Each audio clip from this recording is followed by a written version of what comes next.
From the John DeVito Broadcast Center, welcome, ladies and gentlemen, to another broadcast of Armchair Experts with Jim Leon and Rich Massaro on the Windy City Hometown Entertainment Network and Jack FM 89.7 WRHS FM Norwich on Wednesday, January the 25th, the year 2017. And now, here they are, breathing on their own, Jim and Rich. Breathing on our own, no assistance necessary. We've all ranted this morning. Everybody got everything off their chest, and you have one more thing you wanted to start on immediately with NFL officiating. You were I got your text message from you last night. Did you see the Green Bay Atlanta game? Just a little bit of it. You know, Jim, for the thing, I don't think I would have been as unhappy, except for who is it now? Aikman and Buck is it the guy's name Mike Pereira from the league? Mike Pereira used to be officiating. He used guru. to be the head official. Okay, so they have him for the broadcast, right. At least for that broadcast. Right. You know, and he'll tell you whether the officials made a good or bad call. And the other thing, here's the other thing, and I've said this often enough before. I can't stand the rules. Okay, basically the rules are stupid. I mean, they've made simple things complicated. Oh yeah. But I'll give you an example. They made the game unwatchable. Really. Yes, they have. The Falcons are up 17-zip, and last seconds of the first half, so they're driving again. Touchdown pass from Ryan to Julio Jones, and it's on the sideline of the end zone, right? So, really good catch, but you know the announcers are questioning are both feet in. So they show the replay, and one foot's in. The second foot he gets down, but to me they showed it at least 3 times, right on the white line. Then it's out.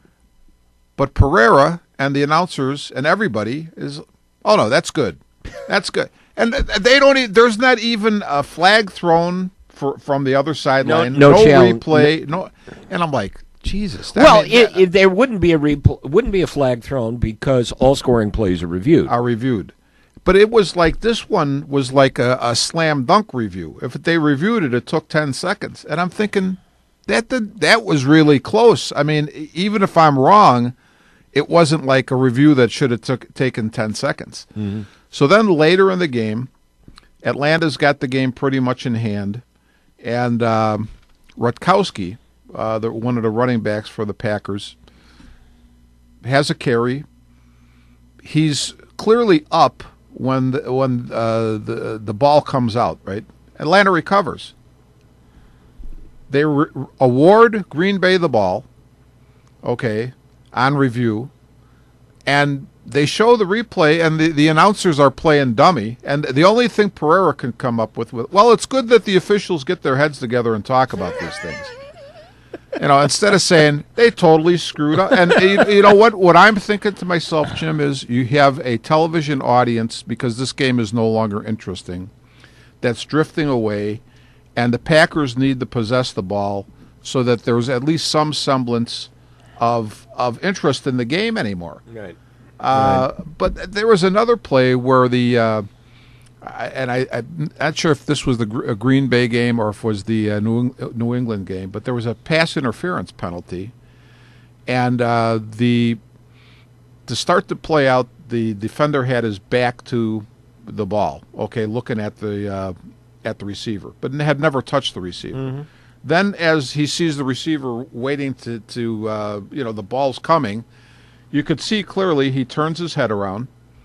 Okay, so now he's playing the ball, and as he makes a play for the ball, he hits the receiver, but not to the point where the receiver, where in my mind it would have been pass interference. They throw the flag.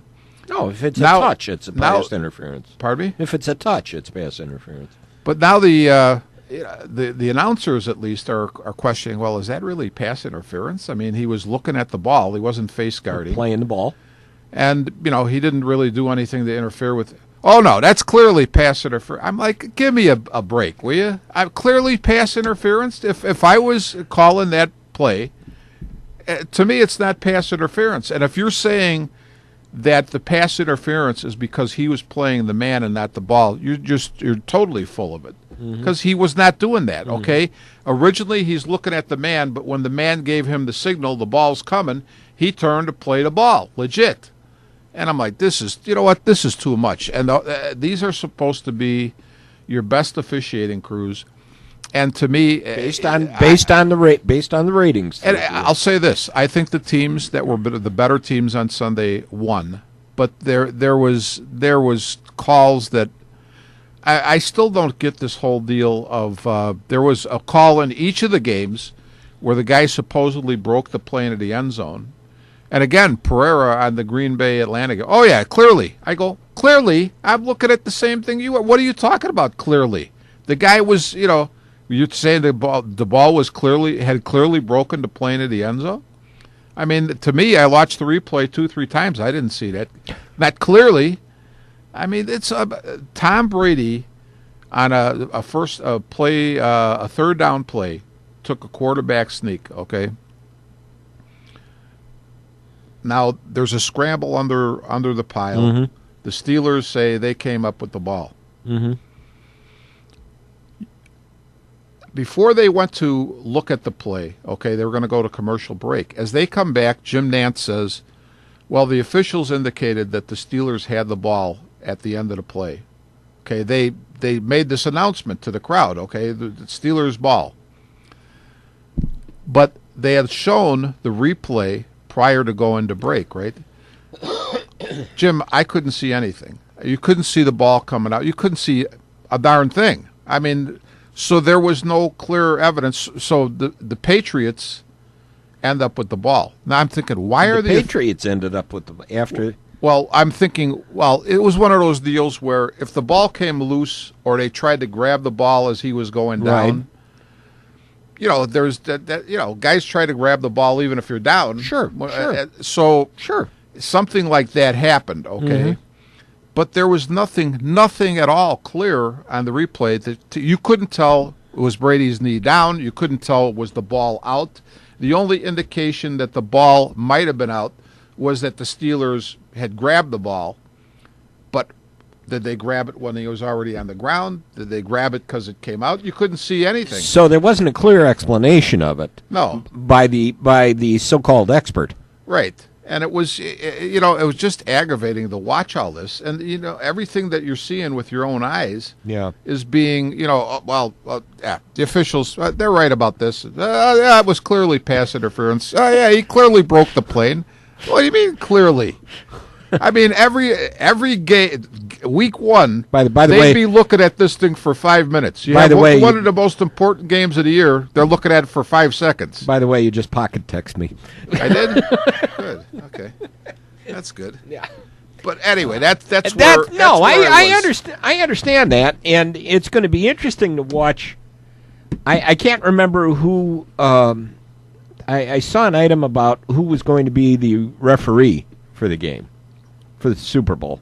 Oh, I don't know who that. But I can't remember the name. I was see it all Bill these. Somebody? No. I see all these names and I see these things and I go, oh, this would be a good thing. I'll remember this. And yeah, you don't remember it. Yeah, But it was, and you know what? Put it this way. Put that on top of the fact that Saturday I actually watched the Bulls game. My daughter was at the Bulls game, so I figured, okay, I'm going to watch the Bulls game.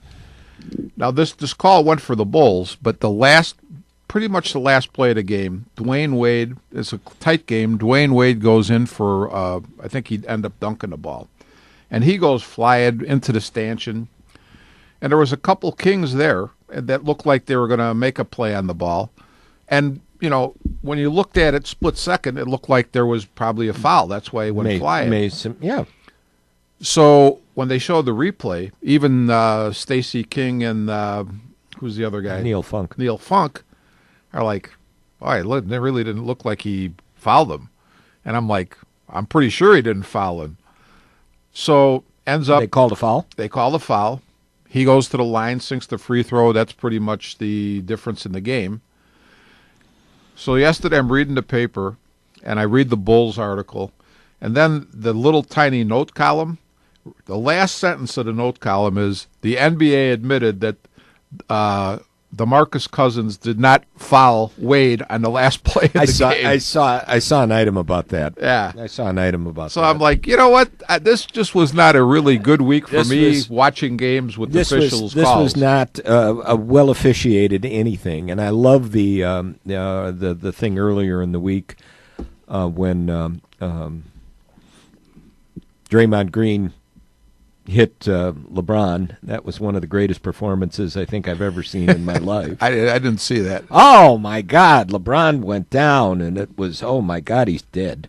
Do you remember in the finals last year where he did the same thing? Yeah, I didn't think he was. I thought they were going to call the ambulance. Oh, and, my God. get the bodyboard and Get the bodyboard, put him on, and I laughed because Draymond walked over towards the sidelines, and there were some fans sitting in the front row.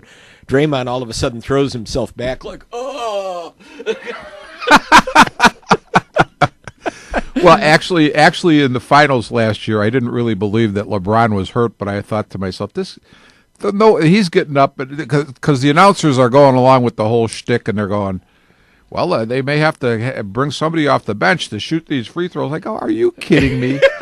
There's no way in the world this guy is not. All I could think of watching that one and watching that the other night was Meadowlark Lemon in the usual bit in the Globetrotters game when he'd get flat and they'd have to carry him to the line and hold him up while he would do that, and they'd be working at him over on the sidelines, and the ball would be in his hands, and it was one of their trick balls because the thing was on a rubber band or something, or it would. Oh man, I still love those Globetrotter shticks. Oh man, that's all I could think of watching LeBron the other night. But LeBron was down for the count. Oh, got up and it was oh my God. Oh, I don't know if I'm going to be able to go on. Hey, but you know what? Now that we sort of switch gears, I was going to say, did you see the thing in the paper? And I think we talked about one of these guys last show, but now it seems that it's coming out that the Bulls are shopping Rondo and Mirotic. Yeah, but they're not getting very. Actually, would you? Well, you know what? I say this for Mirotic, no, but for Rondo, I think depending on the team and what they needed, and the closer you get to the trade deadline, I think that price could go. I'm not going to say you're going to get anything super great, but I think that price could go up. Because I honestly, I don't. I think this is more BS from the Bulls front office. I understand what Rajon Rondo's reputation is, but to me, the man, every time I see him play, he's all out on the floor. He's a smart player. He knows how to play the game. And all of a sudden, for him to disappear from the rotation, I don't get that. I don't understand that either, but I think some of the peripheral stuff, I think in a lot of instances he wears out his welcome real quick, and he wore it out really, really quick here. Yeah. Well, I think I think in a lot of cases, a lot of NBA teams are going to say, well, we got enough of that. We don't need any more. Well, what I did say is that the right circumstance, the right team, that's like the other day we're talking about.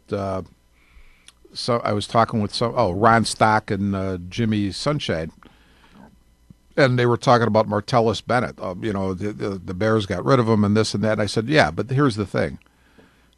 Martellus Bennett, I'm not saying that he's a bad guy, but he's a guy who'll say whatever is on his mind. Oh, yeah.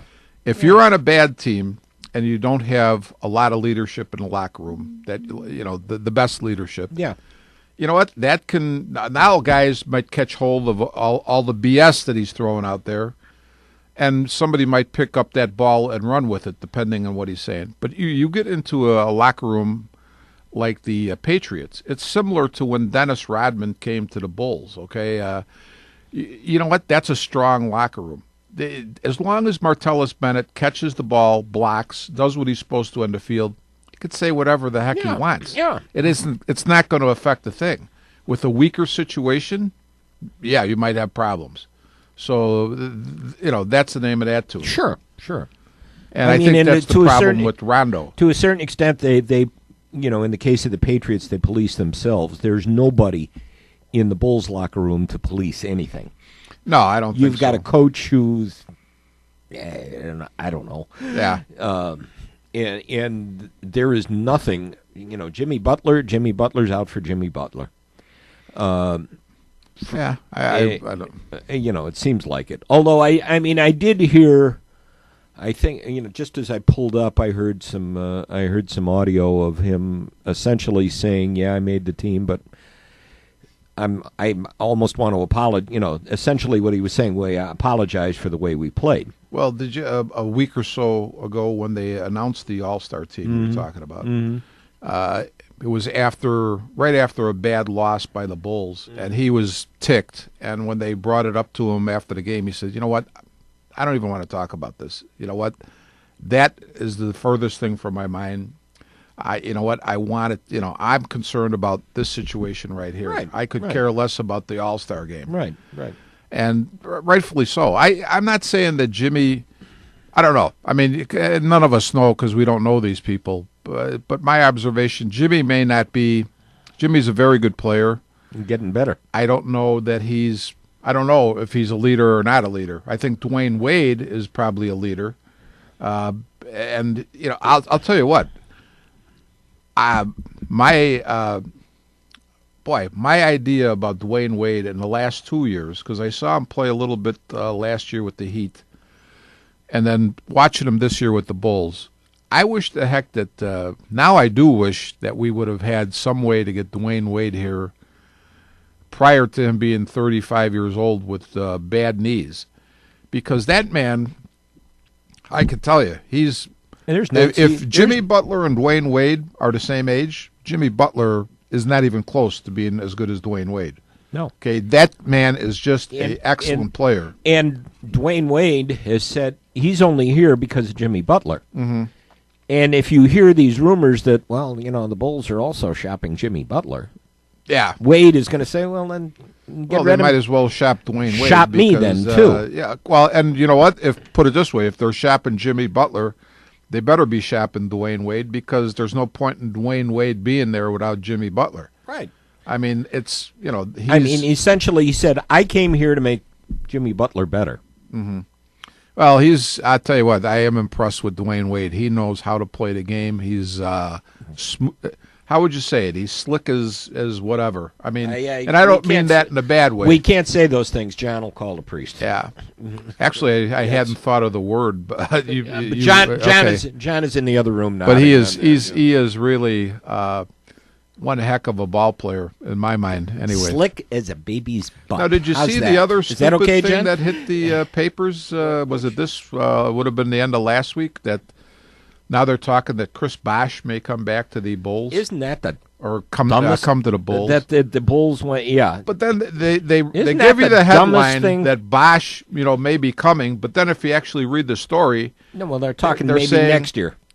pardon me. You're talking next year. Well, it would be next year, but they also said his health comes first. That's not totally clear. Right. And so, what are you talking about? You must have had it must have been a day they needed something to write about. Honestly, when I was driving here, and God knows I had enough time to sit since traffic wasn't moving today. I had the radio on, and they were talking about once again the Bulls being caught in basketball hell. Oh yeah, purgatory. don't you call Basketball it that? purgatory, right? Basketball purgatory. And what are you going to do? What are you going to draft? You almost reach the point where, God, let's just tank and try to get something. Let's not try to be that eighth seed and get eliminated in the first round. Yeah, anytime. I'll tell you what. I'm not going to try to say that I was a big fan of what the Cubs were doing until it paid off, because I'm always the way I feel. I'm always torn. You're a professional sports franchise. Your duty, what you owe the fans, is you need to try to win. That's you have season ticket holders. You have now you have subscription television ticket holders. Or whatever you call them. But at any rate, On the other hand, for some of these teams who are in situations like the Bulls, I'm sure the Bulls aren't the only team in this situation. What do you do, and what is the right move? So, do you tear it down so that you can build it back up? To me, the big question is, whose hands are you leaving that tear down and build up to? If you're saying, based on what I've seen of their track record, if you're leaving it to Gar Forman and John Paxson, no. And put it this way: now we know for sure that Theo Epstein can do this, and Epstein and Hoyer and his helpers, McLeod. So I look at it and I go back to going back to the Cubs situation. I mean, they were very transparent. They told you what they were going to do. That it was going to be painful. It was going to be ugly. They never varied from their plan. Mm-hmm. And we'd look at players that are coming along and going, "Oh, this guy is good. Maybe we can, nice piece to the puzzle," and they trade him away.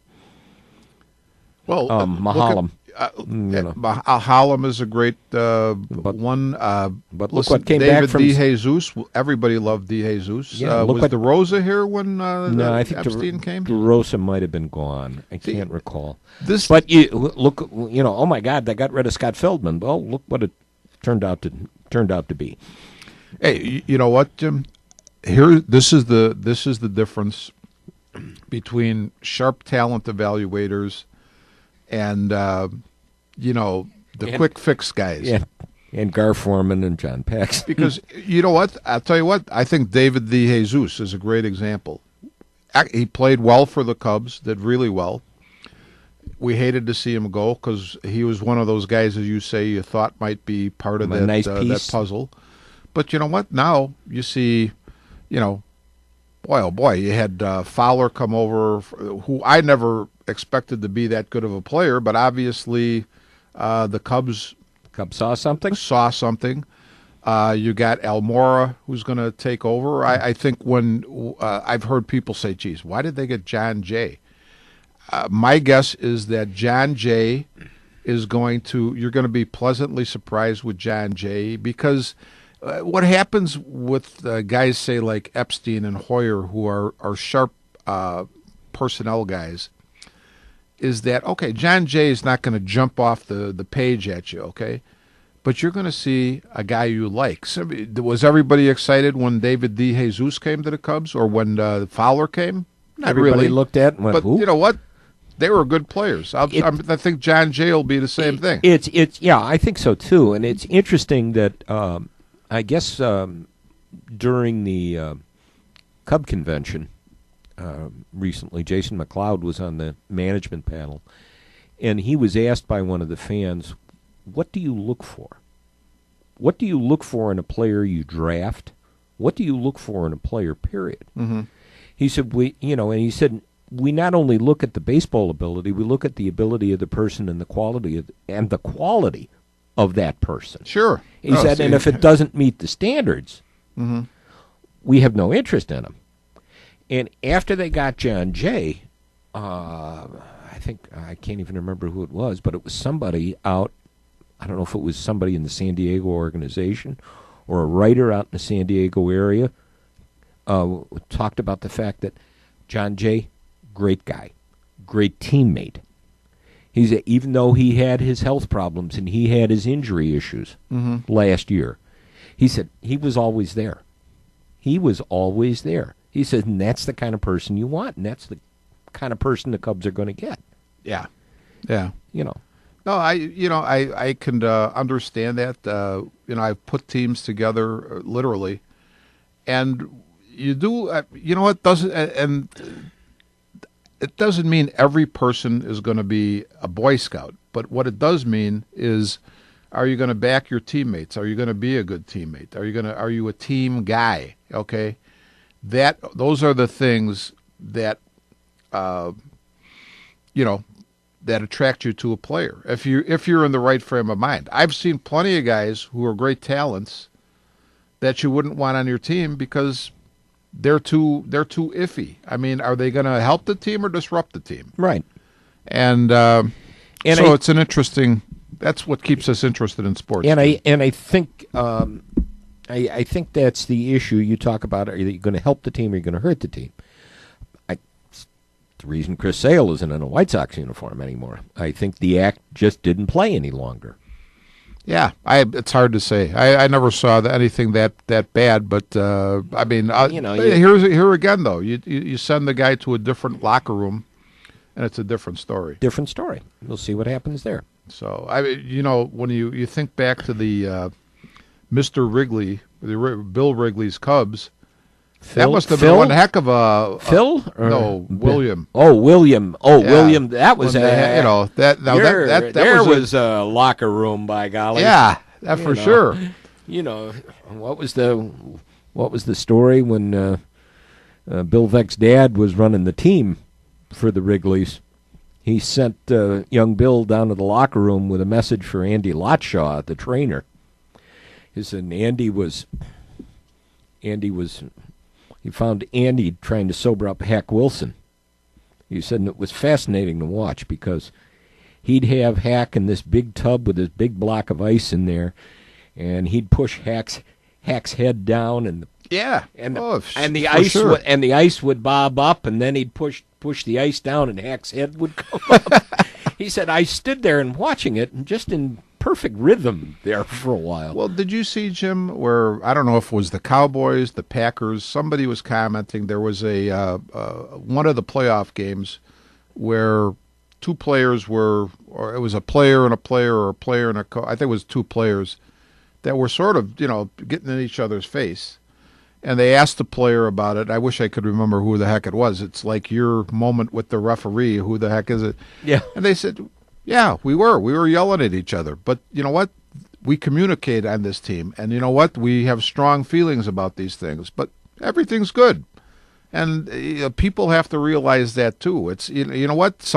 Every team, every group has a different personality. The people within that group have different ways of relating to each other. And the big thing is, are we all on the same page going forward to try to succeed? And if we all know that's what we're doing, and we know that, Jim, you know what, you may get in my face during the game, but you know what, I don't take offense because I know all you're trying to say is, hey, we need to do something better. Right. Instead of being thin-skinned and say, well, hey, Jim yelled at me. No, Jim is, you know what, Jim's making a strong point, and he's got a good point, and you know what, I got to think about this. Like me in the football booth when the camera is in the way. Yeah, that's right.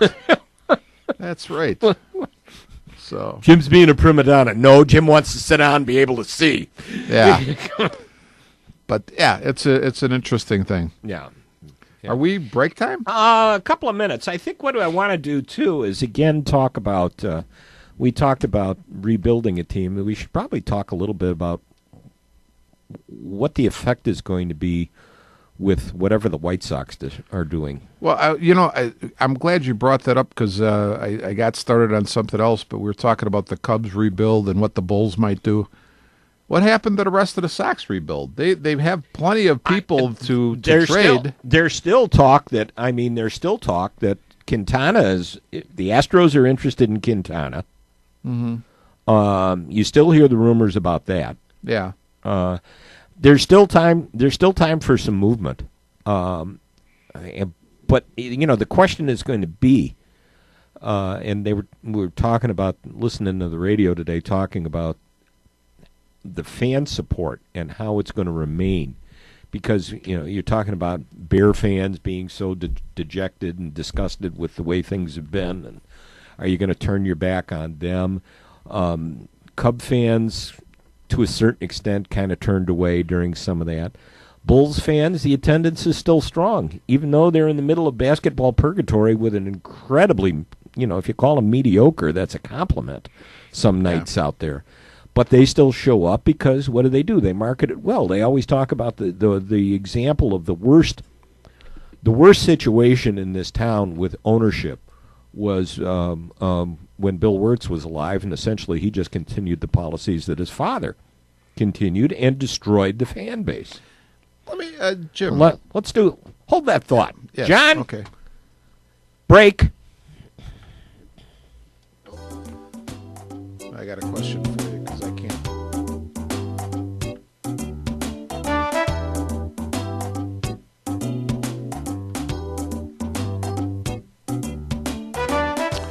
You're listening to Armchair Experts from the John DeVito Broadcast Center on Jack FM 89.7, WRHS FM Norge, and the Windy City Hometown Entertainment Network on Wednesday, January the 25th, the year 2017, with Jim Leon and Rich Massaro. And this is Jack FM 89.7, WRHS FM, Norwich, Illinois. And now, back to Jim Leon and Rich Massaro and Armchair Experts. All right, we were starting to talk about fan bases and everything else, and I brought up how the Blackhawks, essentially, when Bill Wirtz owned the team and carried on what his father did, just essentially destroyed the fan base. Yeah, that's true. What I was going to say to you, though, Jim, is we were talking about the Bulls a little bit. Mm-hmm. And you had said to me, I think on one of the broadcasts we were talking, and the Bulls' first-round draft choice this year was Denzel Valentine, who's a work in progress. He's had some injury issues and whatnot. Mm-hmm. But I was going to say, you had mentioned to me Paul Zipser.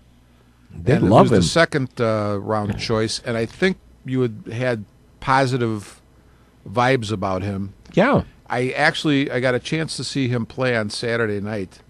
I'll tell you, there's a guy. Now, this is the interesting thing about professional sports, and I think we've hit on this before. I have no problem with anybody making as much money as they can. I mean, God bless if you can do that. But where the money sort of ties the game up is, and I'm not saying Valentine's not going to be a good player, but you invested in your number one draft choice, and now you have a number two draft choice. And I haven't seen Valentine play that much, so I don't know how Valentine and Zipser can compare. But Zipser, from what I saw, looked ready. I mean, he was calm, cool. He, you know what? He got his points when they were available. He wasn't forcing anything. Sure. I'm thinking to myself as I'm watching the game, this guy should be a piece of the puzzle going forward. But then you always get the drama or the politics of the thing, where you're saying to the coach, well, wait a minute, we invested a first rounder in this guy, and now this guy, the second rounder, the 40th guy picked in the draft or whatever, you're saying now he's the better guy, but he is. But it starts to be political. It starts to be economical. You also, you have to say, look at the numbers, look at the quality. Yeah. And I suppose they'll start talking about, well, look at the advanced metrics. And, he'll prove to be the better player. Yeah. Zipser, there was an article. Talk amongst yourselves. Okay. Yeah, I'll tell you what. Zipser looked like he was calm, cool, collected, and fit right in with whatever they were doing. And yeah, very good. Zipser. Oh, Joe Cowley's article. Zipser zips up Bulls ladder. Hoiberg says rookie's two-way game will keep him in the rotation. Mm-hmm. He was by the way, he was the 48th pick. 48th. Okay. So he's really a good option off the bench, and he's passing up Denzel and Bobby Portis and Dougie McBuckets. Yeah, you know what? But I think Doug. Put it this way: both Doug McDermott and Mirotic have been too inconsistent. This guy looks like consistency to me. Yeah. He plays both ends of the floor. Mm-hmm. Which is something McDermott and Mirotic don't do. Right. Yeah. And that's going to be a plus for him. Oh, big plus. You know. And I think you'll probably find Valentine, as he's still a bit of a work in process. I think Valentine is going to be very similar.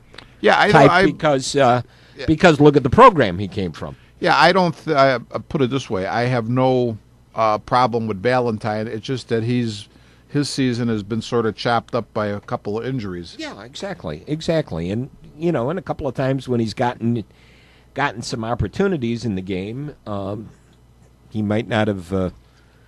Well, let's just say he showboated a little bit, and I think a couple of players didn't like that. Yeah, yeah. What was that all about? I don't know. I think he was celebrating. Thanks, John. I think he was celebrating. He was celebrating on a game that celebrating on a game where they were losing. Yeah, I think that's right. I think that was more of the issue. Like, well, that's like what's his name with the Bears a couple of years ago that celebrated a sack in a game that that was Houston. Houston, yeah, and blew his knee out. Yeah, they're losing by 30 points, and he's celebrating his sack and blows his. Yeah, that was intelligent. That was smart. Jimmy, what we talked. You texted me last week when the Hall of Fame vote came out. Rock Raines, who I never called Rock Raines until he retired, Tim Raines, Jeff Bagwell, and Pudge Rodriguez, all three of them in. I thought good choices. Yeah, I have to say this, Jim. Joe DiGiovanni, who's a real big baseball fan, and I respect his opinions about baseball, has coffee with us in the mornings, and he asked me, he says, "You think Bagwell?" And I said, "Joe, as you know, Jim, I'm a proponent of, I think, more. I'm not saying a ton more, but I think there's more guys that should be in than that aren't in." Oh, yeah. I agree. But you know what? I said, "Yeah, I'm good with Bagwell." But it did make me think of your term, Hall of the Very Good, because even though Jeff Bagwell has some really fine career numbers, well, I start to think about it, and over a long career, what was his real impact for his team? I did not go, and I probably should have. I probably should have looked at baseballreference.com and looked at who he's comparable to, because that's a great part of the the page to see. Is he comparable to Hall of Fame level players? Yeah, I like that page. Yeah, I like that part of his page, or look at the what's his name? Bill. Boy, the name just escaped me. Mr. Sabermetrics. Oh, Bill James. Bill James. Oh, God Lord, the name just popped out. Must be getting old. I'm forgetting these things. But Bill James has his Hall of Fame index number that you calculate to see is somebody truly a Hall of Famer. I would say Bagwell's numbers were there. I don't think it was borderline anything. But the question that a lot of people were having was there were always the rumors about steroid use with Bagwell and Rodriguez. Is it question? And it again the paragons of virtue that the Baseball Writers Association were saying, well, they're tainted. We can't vote. We can't have any of that. We can't vote for them. But I think I think a lot of that is going to come off once the committee put Bud Selig into the Hall of Fame. They look at that and they said, well, the hypocrisy now is over. Selig's in the Hall of Fame. Look at the percentage level that Bonds and Clemens votes went up this year, and you're probably going to see them in the Hall of Fame within the next 2 years. Well, they should be. I mean, that's my feeling. Yeah. Jim, as you're Barry Bonds was a Hall of Famer even before he started. Well, I'd say both of them. Roger Clemens is Clemens super certainly. pitcher. Clemens certainly. But as you're speaking here, I started to think about the way I really think about the Hall of Fame, and I think the way I think about it sort of, I don't know if it makes it difficult, but I'd say like let's take the three players who are elected this year. In my personal world, Ivan Rodriguez jumps off the page at me. I think he was outstanding. I think of all the catchers that I've seen, and I'll say this, I didn't see Yogi Berra catch that much. He was more by the in the time I was outfield. a baseball fan, He he was was not playing the catching as outfield much. more. So let's eliminate Yogi Berra because I had somebody throw Yogi at me. But of the ones I really saw, Johnny Bench and Rodriguez are the two best Two I've of the seen. best. Two of the best. And Exactly. Jeff Bagwell and Tim Raines, I'm not saying they shouldn't be there, but they are in a different category in my mind. They are the steady buildup of numbers over a career, which is, I'm not faulting that at all. But they're in a different category. You know, when you say the names Ted Williams or Babe Ruth, Joe DiMaggio, Mickey Mantle, Willie Mays, I mean, look at a guy like Willie Mays. Willie Mays and Willie McCovey were teammates. Willie Mays jumped off the page. Willie McCovey, great player, but I don't think the same exact type of star quality, let's put it that way, as Willie Mays. You know what I'm saying? No. McCovey was more in the background. Yeah. And there's nothing wrong with that. No, he was a steady player, went out there and did his job. But there are certain talents that are just, you know, they light up the sky. There's other guys who are, hey, every day they go out there, they do the job, and there's nothing wrong with that. They build up the numbers. They're great players. But just not quite the same category as your Ruth or your Williams or whoever you want to put into the pantheon of stars, you know? Yeah. What did you think about the fact that Lee Smith?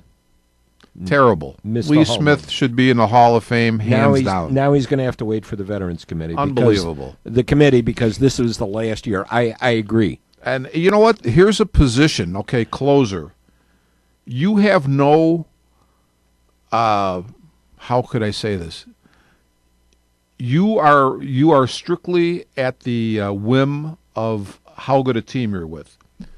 You cannot put your own self in a position to close. The team has to do that for you. Right. I remember when the Cubs traded Lee Smith for, I think it was Nipper and can't remember the other guy. Calvin Schiraldi. And Schiraldi. And I said, okay, I understand what they're trying to do here. That's fine. But I looked at that the previous season. I said, Lee Smith is responsible for over half the team's wins. Right. I think Lee Smith, to me, I hear people knock Lee Smith. As a Cub fan, when Lee Smith came in the game, it wasn't like, say, Wild Thing Williams coming in, where you didn't know what you didn't know what was going to happen. Lee Smith, hey, like anybody else, you're going to have an off day, but this guy's going to close the game out. Sure. And I thought he's outstanding. I thought he was outstanding. I thought it was a real crime, and I hope the next time the committee, whatever era or however they're doing that now, Lee Smith makes the Hall of Fame. He needs to. I was a little shocked at Posada not getting enough votes to remain on the ballot. Jorge Posada did not hit the level to get to remain on the ballot. Not that Posada was going to be a Hall of Famer. He's one of those probably one of those Hall of the very good guys. But the simple fact that he didn't even get enough ballots or votes to stay on the ballot kind of surprised me. That's correct. Well, you know what though? Anytime you have a catcher who has been the catcher for multiple championship teams, was a good offensive threat, because that's a position where, you know, you just get beat up, and to contribute with the bat is a big plus. I think you're right. I'm not sure. I haven't thought much about it. I'm not sure where I would stand on him being in the Hall of Fame, although, again, my overall feelings about that is I probably lean towards him being in. But the fact that he didn't even qualify to still be on the ballot, I think, is ridiculous. Yeah, it kind of shocked me. Speaking of drug use and everything else, Sosa. What'd you say? Sosa. What about him?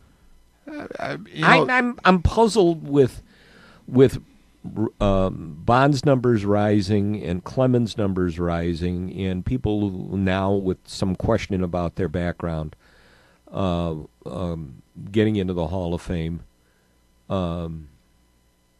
and Sammy gets 8% of the vote or whatever it was. Well, my whole problem with, say, Sosa or McGuire, because I always have to link those two, Yeah, is the hypocrisy, the way I see it. yeah, You know what? Sosa and McGuire were both, they weren't filled out, obviously, when they first came into the major leagues. They were going to be good ball players, but, so then you see this increase in growth, and then 98 came. Baseball was in trouble, at least that's what they say, and everybody really credits the McGuire-Sosa home run race with, regenerating interest in baseball. And you know what? All through that, whether you talk about the commissioner's office, the writers who are supposed to, really be snoops and snicking their nose into everything, no questions about any of these guys. How did these guys all of a sudden become the big boppers that they were? And nothing. Zilch. Nada. And now, when push comes to shove, to me, it's like a disgrace. Now you're going to dump these guys. After, if what you write and what you say is to be believed, everybody should be basically grateful to them for bringing the game back. Because who knows, maybe you don't have a job as a media writer or talking head, or, you're in the front office with the commissioner. Maybe those jobs go away because the baseball is not doing the business they did. So to me, it's you know what, don't praise the guy, and then all of a sudden, okay, you could point out the fact that these things were done, but don't totally just crap on him. Okay, I'm not up with that. Okay, that is not the way I run my life, and I'm not happy with that. No, I agree with you. It's always been puzzling to me. Obviously there was a certain amount of hypocrisy with that. One who certainly proved and made his bed and is stuck with it now is Rafael Palmeiro, after he sat there and shook his finger at the congressional committee investigating him. How's that Hall of Fame vote working for you, Rafi? Yeah. You've had people who have come out and admitted their sins. Pete Rose admitted he bet on baseball. Mm-hmm. But he swore he never bet on his own team. Yeah. And I look at it and say, first of all, I think Joe Jackson should be shoeless Joe Jackson should be in the Hall of Fame. Look up baseball history if you want to know. Unfortunately, Joe Jackson got caught in the Black Sox scandal of 1919 and got banned from the game. And when the Hall of Fame started, he never got consideration. Yeah. Although at that point in time, he very easily could have. Oh, he's one of the, Ty Cobb, I think, was the guy who said Joe Jackson is probably the best hitter in baseball. Absolutely. He could have. It was only up until recent years that the Baseball Writers Association decided, in their rules that said if an individual is banned from the game, he's not eligible to be elected to the Hall of Fame.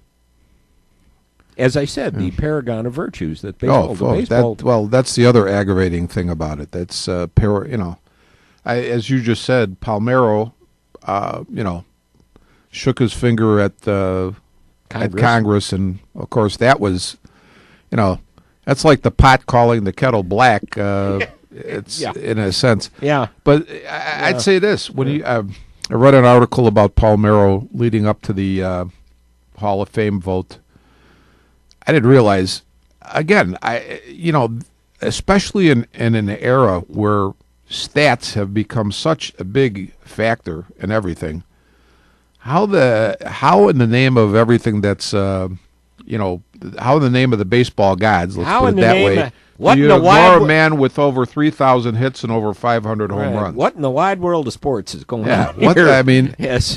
You know what, and I'm not saying that I like the fact that these guys, I put it this way, I'm on the fence about this, and it's true that a lot of these guys started with the steroids prior to them being banned. Right. Okay. Right. Prior to, and I don't like the smell of that either, because all of a sudden you're deciding that this is something that should be banned. I understand that, if you use it and you're not under the right supervision, could I put it that way, that it's Detrimental. It's detrimental to your health. Go see Lyle Alzado. Yeah. But you know what? Again, if it's not a banned substance at the time you're taking it, look at the knuckleball, or the spitball, I should say. They grandfathered all of those people who threw the spitter into the system and then when they retired, That was the end of it. that was the end of it. It wouldn't maybe a good way to handle the steroids era maybe be something similar. If the guy let the guys come clean. If they started steroids before it was ever officially banned, then say we're going to take the onus off of them because it wasn't illegal. Anybody who started after, that we know after they started after steroids were already then banned by baseball, that's a different category. But they have to do something, because you can't keep these guys out forever. That's my opinion. I mean, the same, you use Joe Jackson as a good example. I hadn't thought of Joe Jackson. Pete Rose is a good example. We're like how many years past Joe Jackson and Pete Rose? Okay, let's get over it. These guys were great on the field. Yeah, I mean, you know what? I mean, we're coming up on 100 years since Joe Jackson played the game. And, you keep in mind, if someone like as great as Ted Williams was to the day he died, campaigned for the issue of Joe Jackson being a part of the Hall of Fame. Yeah, that's well, Jim, I look at this similar to say a guy in one of the sports who gets a DUI, or like a Ray Rice, he punched his girlfriend or wife or whatever. I'm not saying I condone that, but you get groups who come in and say, I've read reporters, female reporters, okay, say in the case of Ray Rice, this guy should be banned for life. Really? Did he commit murder? What did he do? He killed his children or something? Okay, I don't like what he did. I don't condone what he did. But you know what? You're talking about somebody losing their livelihood because he did something that's politically incorrect. He did something that it's incorrect totally, okay? Let me make that perfectly clear. It's not acceptable. You're not condoning domestic violence. No, but he did not kill anybody either. So that's. Yeah, there is so much, and again, I think we've talked about it. There's so much time to fill in the media. Mm-hmm. That everybody looks for a story, everybody looks for an angle. I guess you look at it, if you can look at it from a marketing standpoint. You have this cash cow that generates billions and billions of dollars. I'm speaking of the NFL, and you suddenly have this guy who smacked his girlfriend around, and you see the video and just nailed her. Good Lord. Yeah. And then you have stories about this guy who did it and this guy who did it. And you're suddenly going to have people, the mainstream, looking at it and going, oh, God, is this the kind of people we have here? I'm not interested in watching this product. They will look at it from a moral standpoint. You know what, though, Jim? I look at this the same way as I look at... if an entertainer comes out and speaks out about something politically on one side or the other, and I don't like it because I'm on the other side politically, you know what? Barbara Streisand would be totally opposite my thinking politically. But you know what? When I hear Barbara Streisand on the radio, I'm not turning her off. I love most of her music. Sure. And I'm not going to not go see Funny Girl because Barbara Streisand doesn't believe the way I believe. Right. And I mean, there's people out there. There's entertainers out there that get a little too preachy during the course of things. I hesitated one time going to see John Mellencamp because Mellencamp just gets a little too preachy with his stuff. Well, his music was not preachy that night. He was not preachy. The only thing that could be described as a political statement would be during a break when they were resetting the stage. There were some clips and some things when they started Farm Aid. And the fact that he was promoting the fact that Farm Aid was coming up. My point, though, and maybe I'm and I kind of just forgot it. Springsteen is another one. I won't stop going to Springsteen. Right. Well, I'm making my point poorly, though. But I'm not going to, me personally, I'm not going to, there might be other reasons I stopped watching the NFL or any other league, but it's not because I'm thinking, oh, geez, and I'll be honest, it's not because Colin Kaepernick doesn't stand up for the national anthem, and it's not bring that up. Somebody punched his girlfriend, and it's not because somebody drove drunk. What you're really watching it for, and it's understandable, is these are the best, you pick the league, the best athletes at their in game. that sport, in that time. Yeah. That's what you're watching it for. I was going to bring up the issue of Kaepernick. I don't discount the fact that he has the right to do this. This is the basis of this country. I had a discussion online with Tommy Williams, who used to be on The Score. Tommy's covers sports and primarily high school sports in Northwest Indiana, but is a very frequent poster and commentator on Facebook. And I said, why his question, and Tommy happens to be African American, why are people so upset about it? He said, I thought we have this is the basis of this country for the right to express yourself, and this is how we choose to express himself. I said, I don't, and my comment back was, I don't discount he has the right to express himself.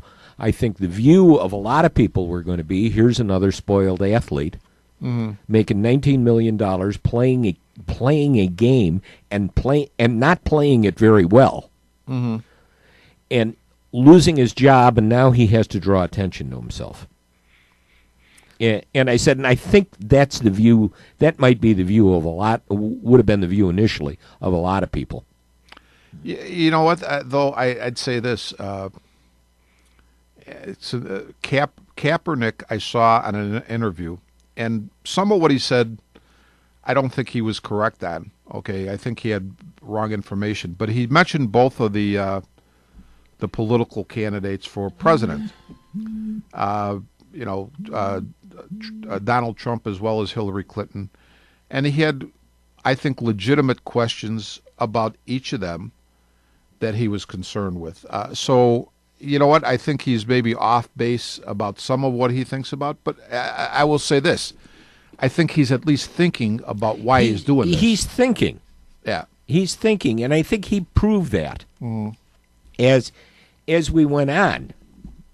Although I do remember, Stephen A. Smith getting on his case when Kaepernick said he didn't vote.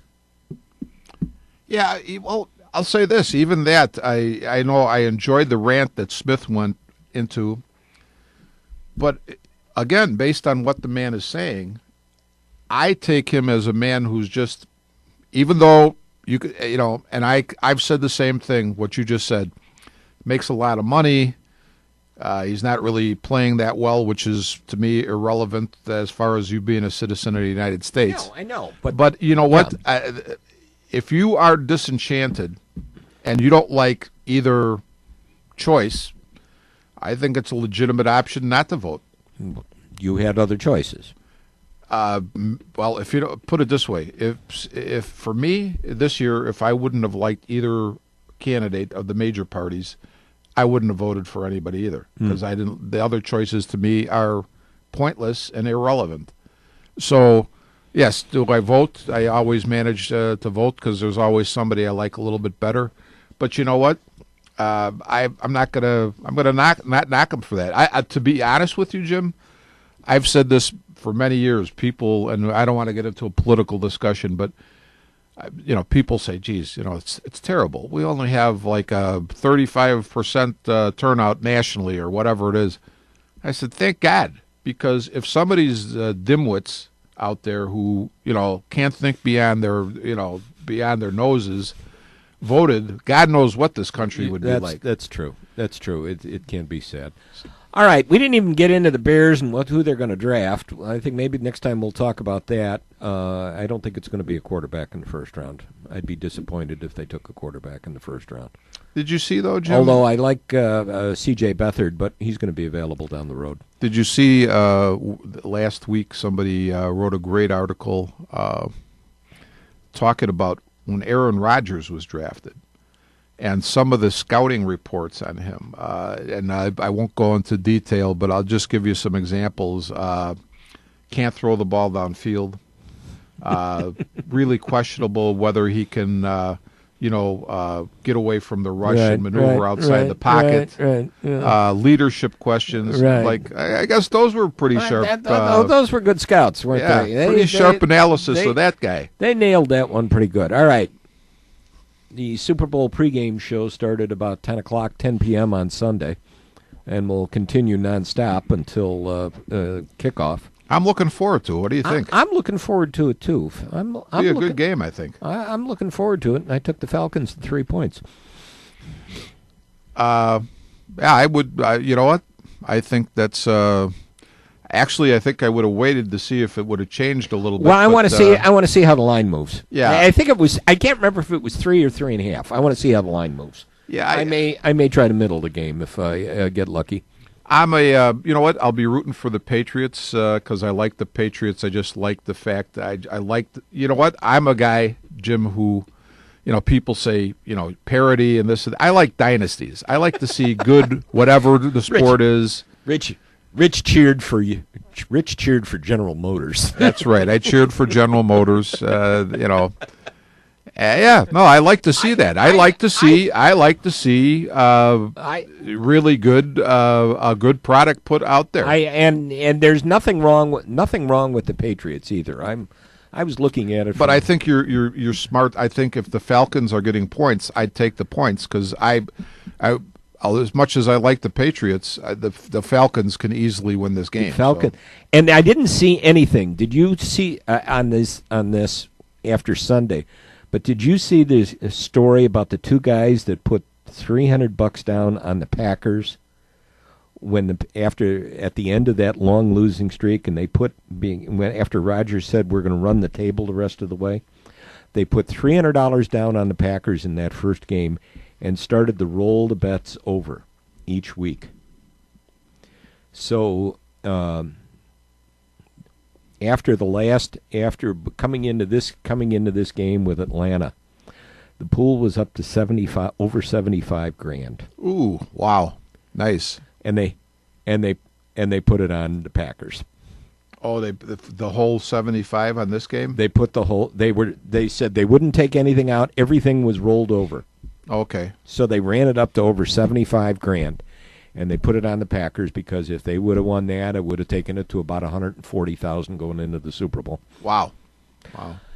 But I didn't hear anything, and I didn't hear anything about two guys, blowing their brains out. But but that would have been a tough ticket. But I guess you kept looking at it and saying, well, we started out with $300. We were playing on house money. Yeah.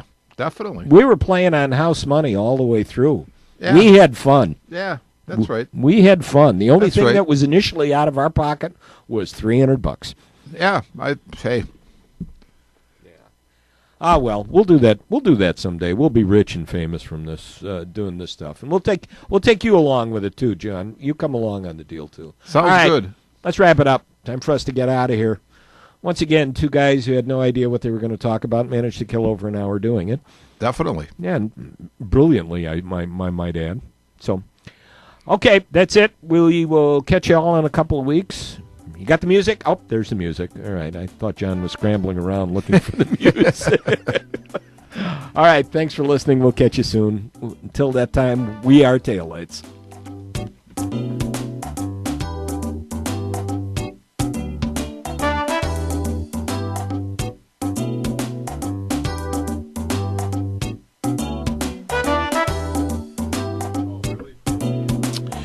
You have been listening to Armchair Experts from the John DeVita Broadcast Center on Wednesday, January the 25th, the year 2020. 17 on Jack FM 89.7 WRHS FM Norwich and the Windy City Hometown Entertainment Network with Jim Leon and Rich Massaro. This broadcast was directed by John DeVita, and our special thanks to radio station manager Kevin Zeflik of WRHS FM Norwich and the executive producer of Windy City Hometown Entertainment Network, Mr. John Chiconda. Today's broadcast was pre-recorded on Tuesday, January the 24th, the year 2017. Until next time, please be safe and thanks for listening.